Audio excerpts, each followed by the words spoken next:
Sick of being in isolation, stuck inside every day?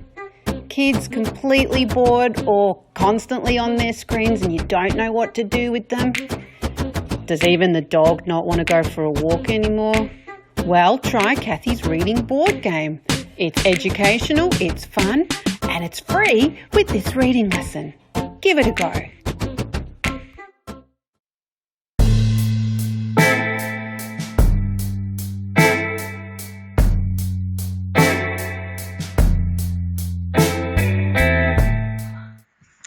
Okay, hi everyone, and welcome to today's reading lesson, or in fact our reading task for the whole of week 5. So I have put together a bit of a reading board game for you guys today. So there's a couple of ways you can do this. It's sitting there in a Google slide, so you can use it online, or I've also attached it as a PDF, so if you want to print it off and use it like a board game, you can.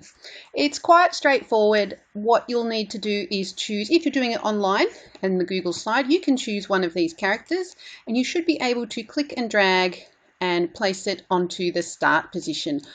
I'm going to have to go with the pug, but you can choose one of those other characters.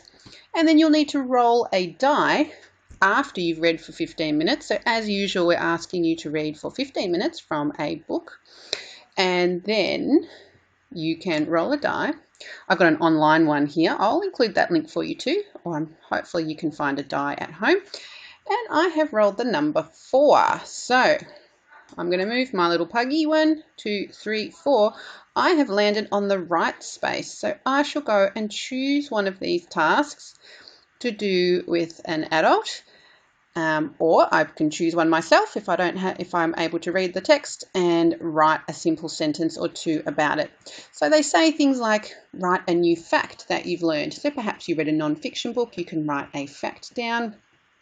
You could write a sentence about whether the book was fiction or non-fiction and how you worked that out.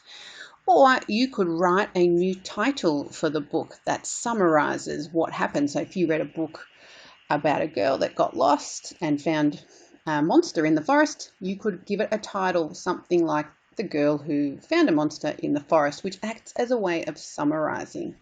So there's 3 tasks for there if you land on a right space. If you land on a draw space, say you landed over here, you could have a go at drawing the main character, drawing the setting, or drawing the problem in the story.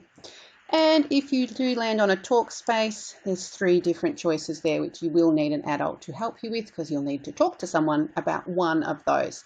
So whichever one you land on, you can choose the task that you do as your reading response for today. Now, I have an extra little challenge for you.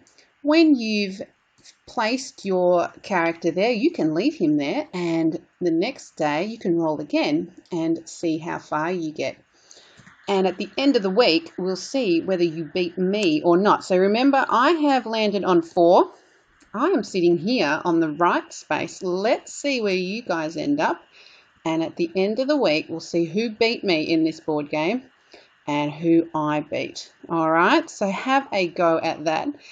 Just you're reading for 15 minutes. Then you're rolling the die and moving to a space on my board game and doing one of the corresponding tasks.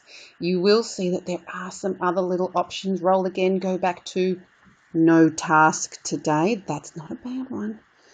And we'll do this same activity each day this week, and we'll see how far you get into the board game and how far I get, and we'll see who wins. If you're playing it on paper because you've printed it out, you won't need to use the little characters on the side. You can just find a little Lego man at home or a little button or anything you like to act as your counter as you move along the board game. And remember, leave it where it is because the next day we're going to do the task again and you'll move again and choose something else. And we'll see where we are at the end of the week. All right, give that a go today.